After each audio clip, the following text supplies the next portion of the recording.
Welcome to AV news. ముందుగా headlines.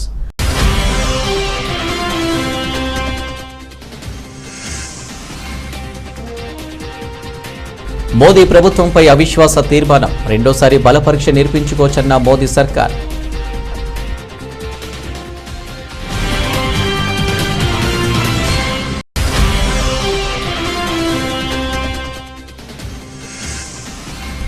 దేశ ప్రజలకు హామీ ఇస్తున్న ప్రపంచంలో మూడో ఆర్థిక శక్తిగా భారత్ అవతరిస్తుంది.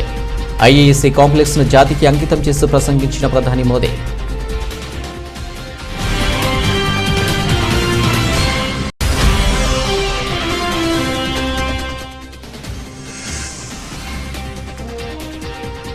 హైదరాబాద్ లో ఏకధాటిగా కురుస్తున్న వాన, అతి భారీ వర్షాలు కురుస్తాయన్న వాతావరణ శాఖ అధికారులు.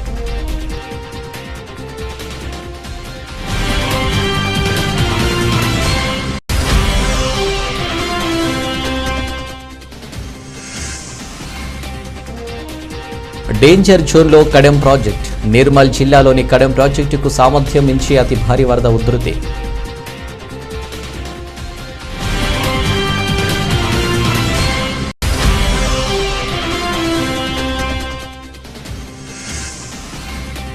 ఏపీలోని ఆ 10 జిల్లాలకు రెడ్ అలర్ట్, ప్రజలు అప్రమత్తంగా ఉండాలని హెచ్చరికలు జారీ చేసిన అధికారులు.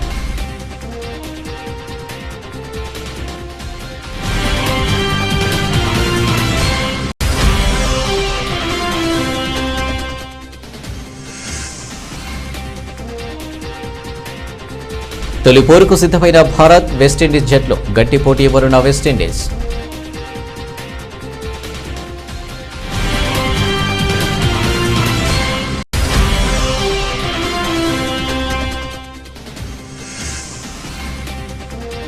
మిస్ శెట్టి, మిస్టర్ పులిశెట్టి మళ్లీ వాయిదా, నిరాశలో అభిమానులు.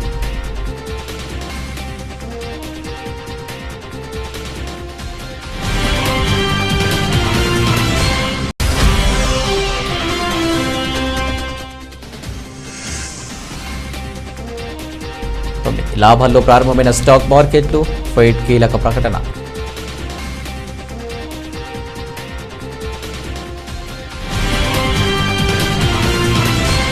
ప్రధాని నరేంద్ర మోదీ ప్రభుత్వంపై కాంగ్రెస్ ఉపనాయకుడు గౌరవ్ గగోర్ బుధవారం లోక్సభలో అవిశ్వాస తీర్మానం ప్రవేశపెట్టగా స్పీకర్ ఓం బిర్లా దానిని ఆమోదించారు. కాగా మోడీ ప్రభుత్వం అవిశ్వాస తీర్మానాన్ని ఎదుర్కోవడం ఇది రెండోసారి కావడం గమనార్హం.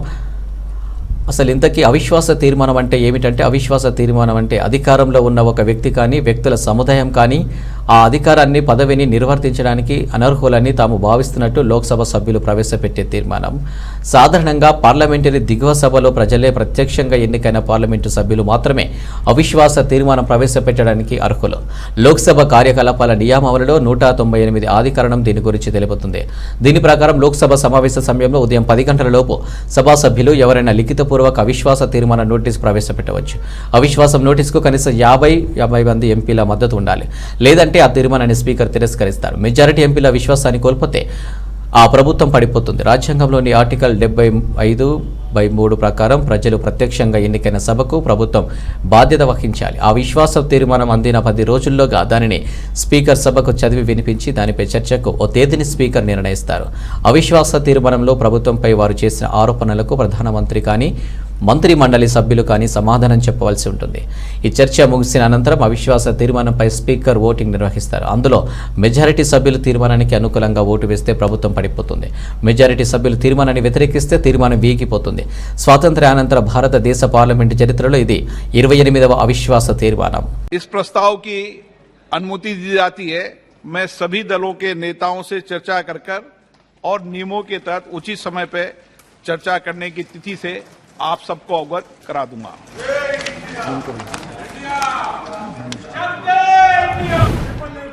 माननीय सदस्यगण, मुझे सदन को सूचित करना है कि मुझे श्री गौरव गोगोई से नियम 198 के अंतर्गत मंत्रिपरिषद में अविश्वास प्रस्ताव प्राप्त हुआ है. मैं श्री गौरव गोगोई से सदन की अनुमति प्राप्त करने के लिए अनुरोध करता हूं. प्रस्ताव इस प्रकार है. ये सभा मंत्रिपरिषद में विश्वास का अभाव प्रकट करती है. श्री गोगोई कृपया सदन की अनुमति प्राप्त करें. अध्यक्ष महोदय, मैं निम्नलिखित प्रस्ताव के लिए सदन की अनुमति चाहता हूं. ये सभा मंत्रिपरिषद में विश्वास का अभाव प्रकट करती है। मैं उन सदस्यों से जो इस प्रस्ताव की अनुमति दिए जाने के पक्ष में ये अनुरोध करता हूं वो अपने स्थान पर खड़े हो जाएं।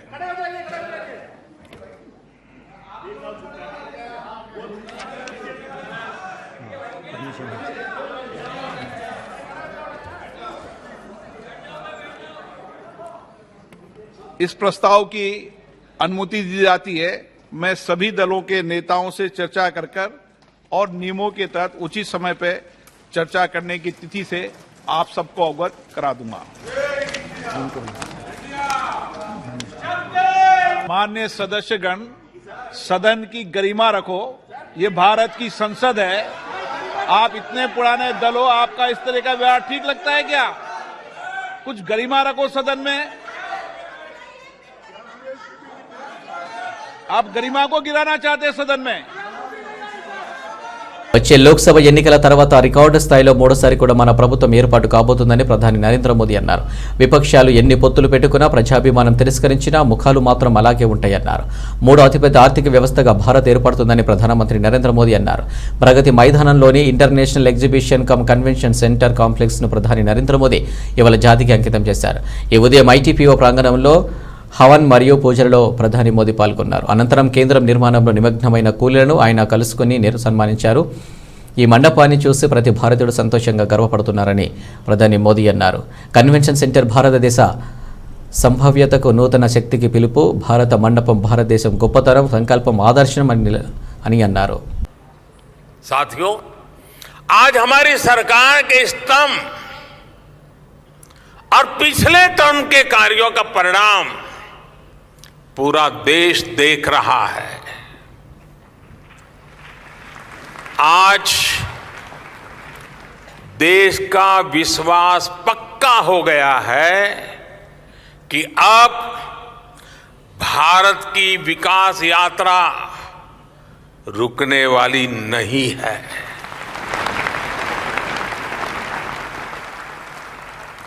आप जानते हैं कि हमारे पहले टर्म की शुरुआत में भारत वर्ल्ड इकोनॉमी में 10वें नंबर पे था।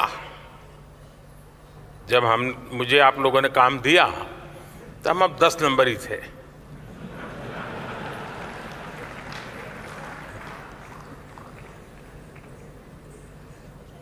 दूसरे टर्म में आज भारत दुनिया की 5वीं सबसे बड़ी इकोनॉमी है।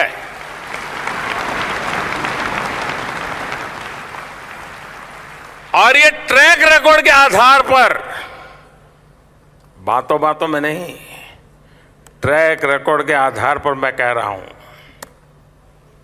मैं देश को ये भी विश्वास दिलाऊंगा कि तीसरे टर्म में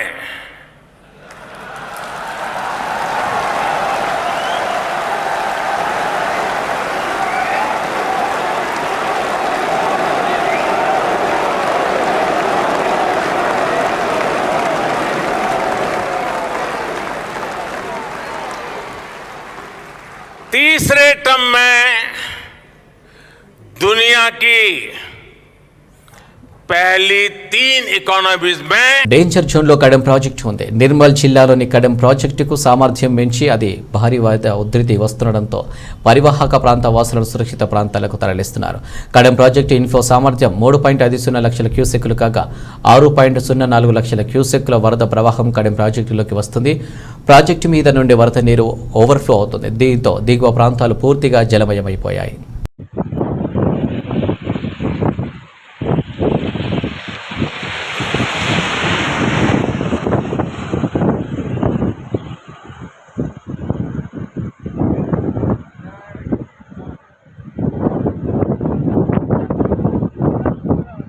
ఆంధ్రప్రదేశ్ వ్యాప్తంగా భారీ వర్షాలు కురుస్తున్నాయి. పలు జిల్లాల్లో వానలు తెంచుకొడుతున్నాయి. ఎడతెరిపి లేకుండా కురుస్తున్న వర్షాలతో జనజీవనం స్తంభించింది. లోతట్టు ప్రాంతాలు జలమయమయ్యాయి. వాగులు, వంకలు, నదులు ఉధృతంగా ప్రవహిస్తున్నాయి. పలు ప్రాంతాల్లో రాకపోకలు నిలిచిపోయాయి. ఇది చాలదన్నట్టు ఏపీకి మరోసారి భారీ వర్ష సూచన చేసింది వాతావరణ శాఖ. రాష్ట్రంలో కుండపోత వానలు పడతాయంది. రాష్ట్రంలోని 10 జిల్లాలకు వాతావరణ శాఖ రెడ్ అలర్ట్ జారీ చేసింది. అల్లూరి, కాకినాడ, తూర్పు గోదావరి, కోనసీమ, ఏలూరు, పశ్చిమ గోదావరితో పాటు ఎన్టీఆర్, కృష్ణా, పల్నాడు, గుంటూరు జిల్లాలకు రెడ్ అలర్ట్ ఇచ్చారు. మరో 9 జిల్లాలకు ఆరెంజ్ అలర్ట్ జారీ చేసింది వాతావరణ శాఖ. శ్రీకాకుళం, పార్వతీపురం, మన్యం, విజయనగరం, విశాఖ, అనకాపల్లి, బాపట్ల, ప్రకాశం, కర్నూలు, నంద్యాల జిల్లాలకు ఆరెంజ్ అలర్ట్ జారీ చేసింది. ఈ జిల్లాలో భారీ నుంచి అతి భారీ వర్షాలు కురనున్నాయని వాతావరణ కేంద్రం తెలిపింది. ప్రజలు అప్రమత్తంగా ఉండాలని హెచ్చరించింది. అటు బంగాళాఖాతంలో తీవ్ర అల్పపీడనం కొనసాగుతోంది. వాయువ్య దిశగా పయనిస్తూ ఉత్తరాంధ్ర, దక్షిణ ఒడిశా వైపుగా తీవ్ర అల్పపీడనం పయనిస్తుంది. తీరం వెంబడి గంటకు 45 నుంచి 55 కిలోమీటర్ల వేగంతో బలమైన ఈదురుగాలులు వీస్తున్నాయి. 7.6 కిలోమీటర్ల ఎత్తు వరకు ఉపరితల ఆవర్తనం కొనసాగుతోంది.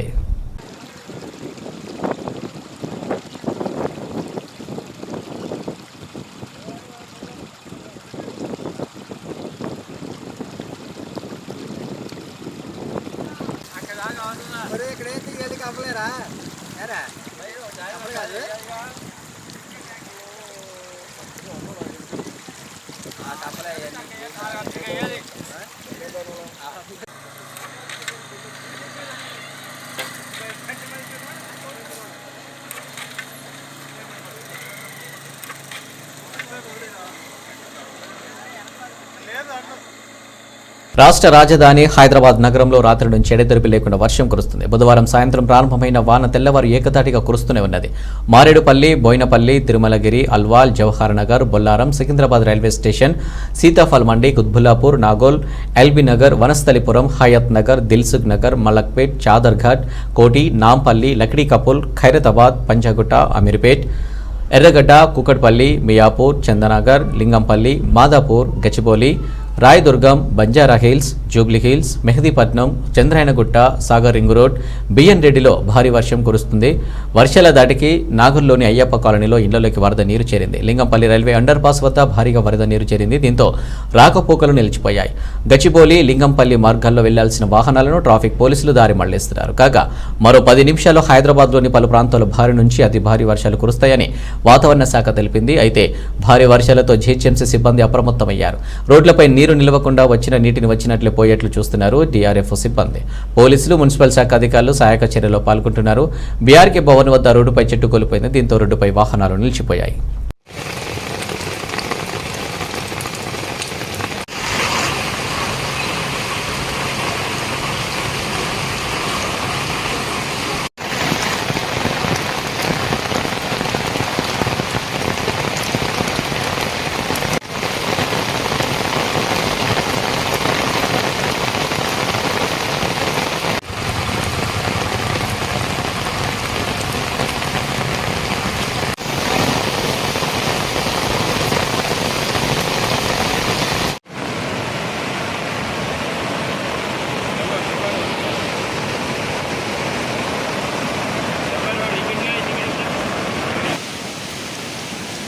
కుత్బుల్లాపూర్ నియోజకవర్గం 125 డివిజన్లో భారీ వర్షాల కారణంగా పలు వార్తాపత్రికలు కథనాలు రాగా సూరారం ట్రాఫిక్ పోలీస్ స్టేషన్ పరిధిలో విధులు నిర్వహిస్తున్న నల్గొండ జిల్లాకు చెందిన కట్టపైన శివకుమార్ తక్షణమే అక్కడికి వెళ్లి అక్కడ ఉన్న కాలనీవాసులకు ఏ ఇబ్బంది కలగకుండా తన వంతు ప్రయత్నం చేశారు. అందుకు అక్కడ ఉన్న స్థానికులు అభినందించడం జరిగింది.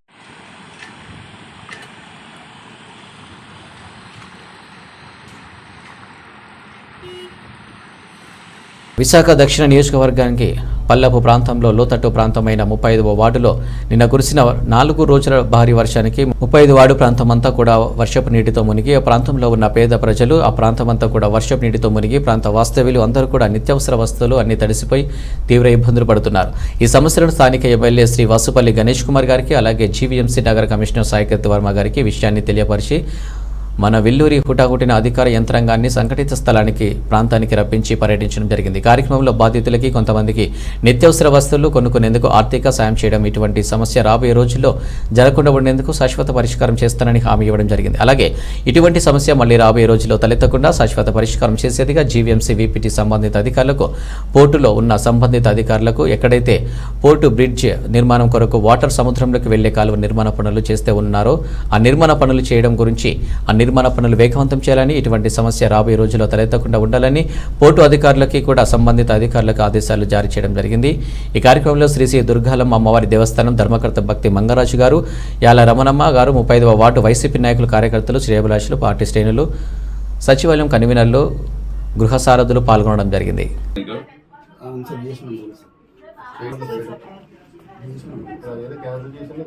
ట్యాగింగ్ అయిపోయావు, జియో ట్యాగింగ్ అయిపోయింది. ట్యాగింగ్ కాదు, ట్యాగింగ్ అయిపోతే ఇంకేం లేదు. మనం కాకుండా తీసుకున్నావా ప్రభుత్వంలో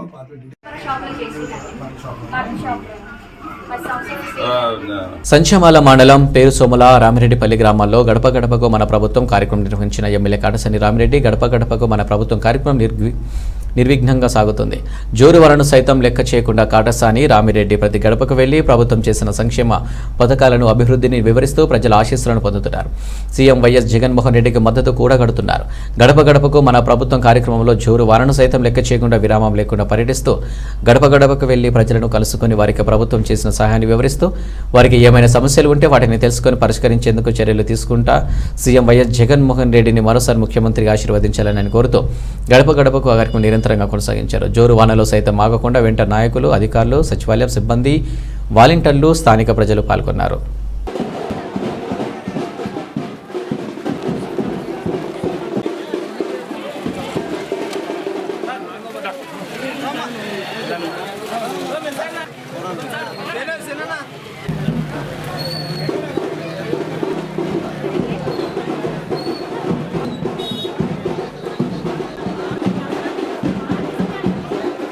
అధికార పార్టీపై వైఎస్ఆర్టీపీ చీఫ్ వైఎస్ షర్మిల మరోసారి విరుచుకుపడ్డారు. కొత్తగూడెం ఎమ్మెల్యే వనామ వెంకటేశ్వరరావు ఎన్నికల చెల్లాదంటూ హైకోర్టు ఇచ్చిన తీర్పుపై స్పందించిన షర్మిల బీఆర్ఎస్లో ఉన్న ఎమ్మెల్యేలంతా మరో వనామాలే అంటూ ఎద్దేవా చేశారు.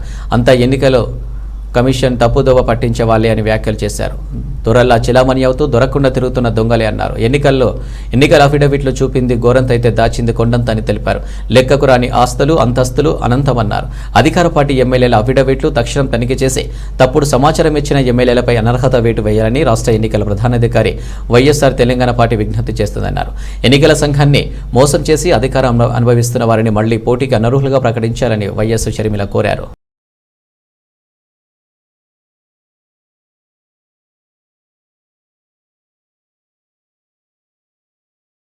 హాజ్ యాత్రికులకు సీఎం జగన్ అందించిన ప్రోత్సాహం మరువలేనిదని వైసీపీ తూర్పు నియోజకవర్గ మహిళా నాయకులు షేక్ నూరి ఫాతిమా పేర్కొన్నారు. గుంటూరు నగరం జిల్లా నుంచి హాజ్ కమిటీ ద్వారా హాజ్ యాత్రకు వెళ్లి తిరిగి ఈరోజు సాయంత్రం విజయవాడ అంతర్జాతీయ విమానాశ్రయంకు వచ్చారు.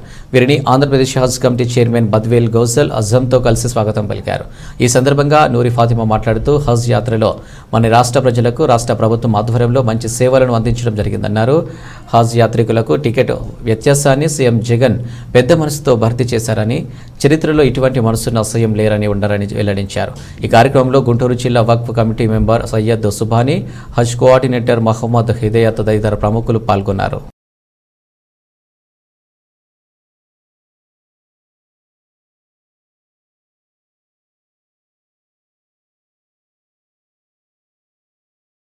గుంటూరులోని కలెక్టరేట్ నందు జరిగిన జిల్లా అభివృద్ధి సమీక్ష సమావేశంలో జిల్లా ఇన్ఛార్జ్ మినిస్టర్ దర్బాన ప్రసాదరావుతో కలిసి పాల్గొన్న రాష్ట్ర అధికారి ప్రతినిధి అండ్ పొన్నూరు శాసనసభ్యులు కిలారి వెంకటయ్య రోషయ్య.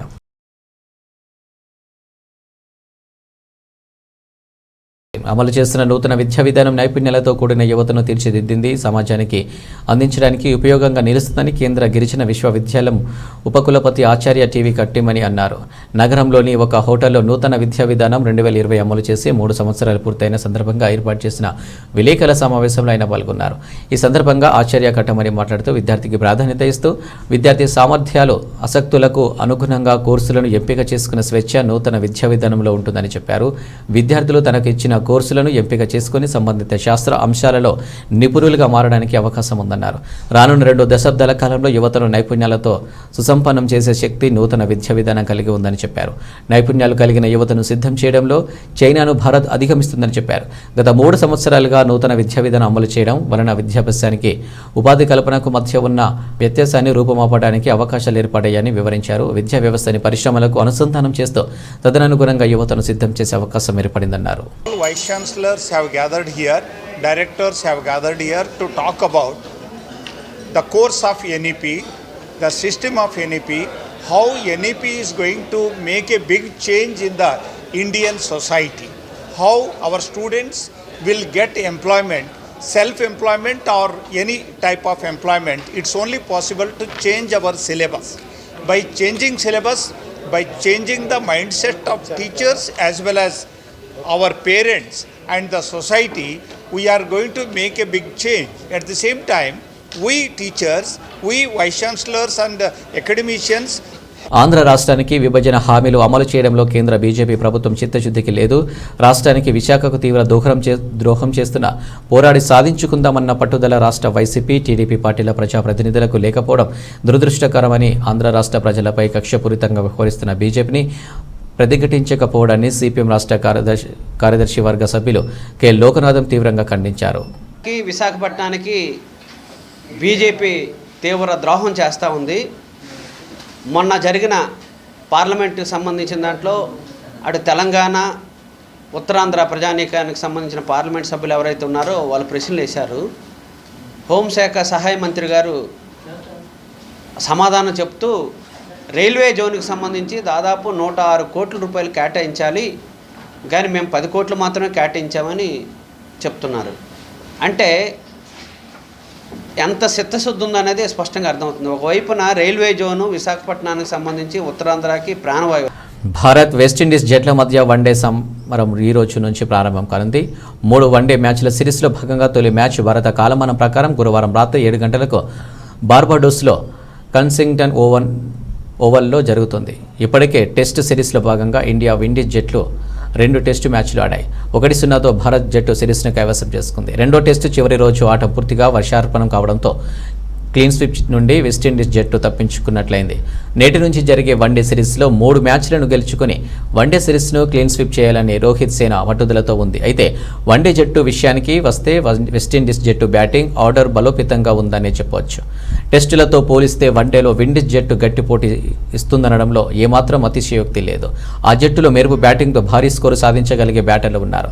ఇటీవల ఐపీఎల్లో మెరుపులు మెరిపించిన కైల్ మేయర్స్తో పాటు అతడి ఓపెనింగ్ భాగస్వామి బ్రెండర్ కింగ్ కూడా దూకుడైన బ్యాటింగ్ చేస్తాడు. కెప్టెన్, వికెట్ కీపర్ షై హోప్కు వన్డేలో మంచి రికార్డు ఉంది. మరోవైపు హెబ్ మయర్, ఆల్రౌండర్లు రోమన్ పావెల్, రోమారియో షెఫర్డ్లు రాణిస్తే భారత్ బౌలర్లకు కష్టాలు తప్పవు. వారిని కట్టడించేందుకు భారత్ బౌలింగ్ త్రయం పక్క వ్యూహంతో బౌలింగ్ చేయాల్సి ఉంటుంది.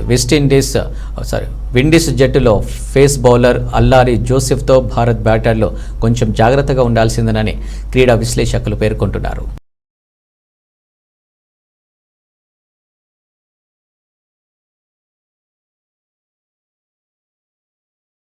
అనుష్క టైం బాలేనట్టుంది. అసలే గ్యాప్ వచ్చేసింది. అనుకుంటుంటే చేతిలో ఉన్న ఒక్క సినిమా లేట్ అవుతుంది. బాహుబలి నుంచి వరుసగా సీరియస్ సినిమాలు చేస్తూ ట్రాక్ మారిన Anushka interesting love story grand reentry ఇద్దామని ట్రై చేస్తుంది. సౌత్ సినిమాని సోలో స్టార్ హీరోయిన్గా ఏలిన అనుష్క ఈ మధ్య సినిమాలు బాగా తగ్గించేసింది. బాహుబలి తర్వాత బాగుమతి పర్వాలేదనిపించిన ఆ తర్వాత నిశ్శబ్దం నిరాశపరిచింది. 2020లో వచ్చిన ఆ సినిమా తర్వాత లాంగ్ గ్యాప్ తీసుకుని అనుష్క, నవీన్ పొలిశెట్టి కాంబినేషన్లో తెరకెక్కుతున్న miss Shetty mister Polishetty movie చేస్తుంది. ఈ సినిమా అనౌన్స్ చేయగానే అభిమానులు సంతోషించారు. ఇక గ్లిమ్స్ సాంగ్స్ రిలీజ్ చేసి సినిమాపై అంచనాలు పెంచారు. ఇప్పటికే miss Shetty mister Polishetty cinema పలుమార్లు వాయిదా పడింది. ఇప్పుడు మరోసారి పోస్ట్ పోన్ అవుతుంది. ఆగస్టు 4న రిలీజ్ డేట్ అనౌన్స్ చేసిన ఈ లవ్ కామెడీ ఎంటర్టైనర్ అనౌన్స్ చేసిన డేట్కి రాదని తెలుస్తుంది. ఎప్పుడో 2 ఏళ్ల క్రితం స్టార్ట్ అయిన ఈ సినిమా కంప్లీట్ అవ్వడానికి ఇంకా ఆపసోపాలు పడుతూనే ఉంది. అందుకే సినిమా మరోసారి పోస్ట్ పోన్ అయినట్టు టాక్. లాస్ట్ మంత్ వరకు పాటలు హడావిడి జరిగినా మళ్ళీ సినిమా నుంచి ఎలాంటి అప్డేట్స్ రాకపోవడంతో సినిమా పోస్ట్ పోన్ అయినట్టే అంటున్నారు టాలీవుడ్ జనాలు.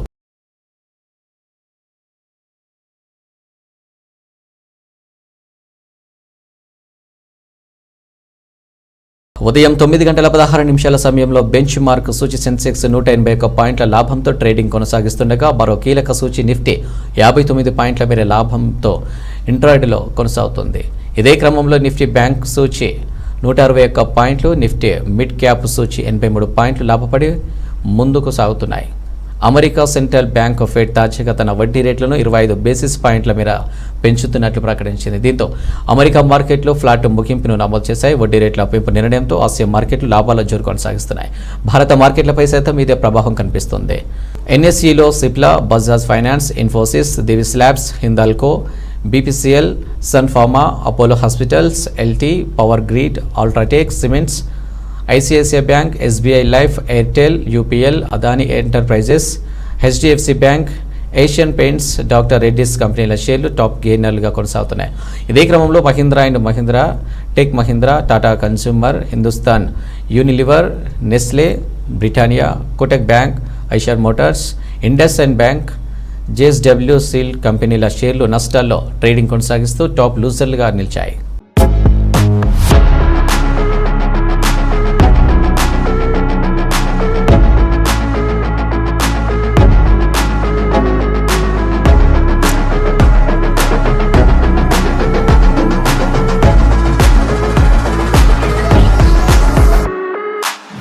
బులెటిన్ ముగించే ముందు హెడ్లైన్స్ మరోసారి.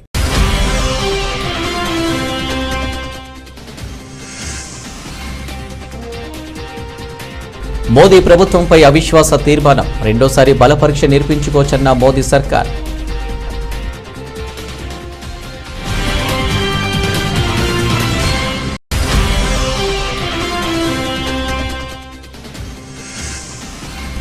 దేశ ప్రజలకు హామీ ఇస్తున్న ప్రపంచంలో మూడో ఆర్థిక శక్తిగా భారత్ అవతరిస్తుంది. ఐఈసీ కాంప్లెక్స్ ను జాతికి అంకితం చేస్తూ ప్రసంగించిన ప్రధాని మోదీ.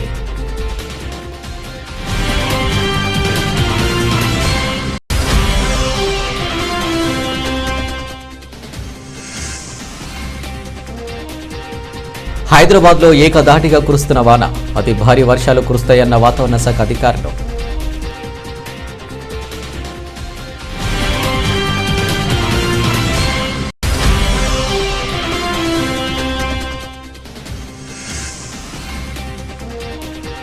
డేంజర్ జోన్లో కడెం ప్రాజెక్ట్, నిర్మల్ జిల్లాలోని కడెం ప్రాజెక్టుకు సామర్థ్యం మించి అతి భారీ వరద ఉధృతి.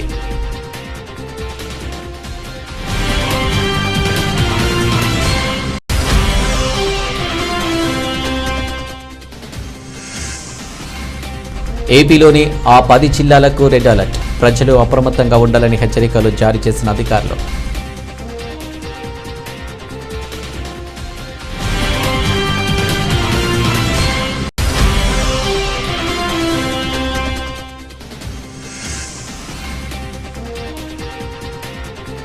తొలి పోరుకు సిద్ధమైన భారత్, వెస్టిండీస్ జట్లు గట్టి పోటీ ఇవ్వనున్న వెస్టిండీస్.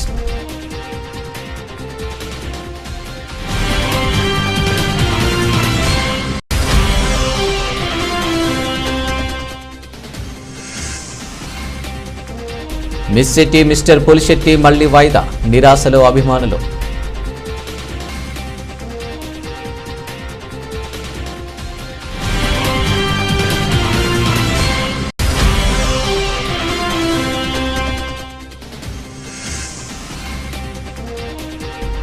లాభాల్లో ప్రారంభమైన స్టాక్ మార్కెట్లు, ఫెడ్ కీలక ప్రకటన.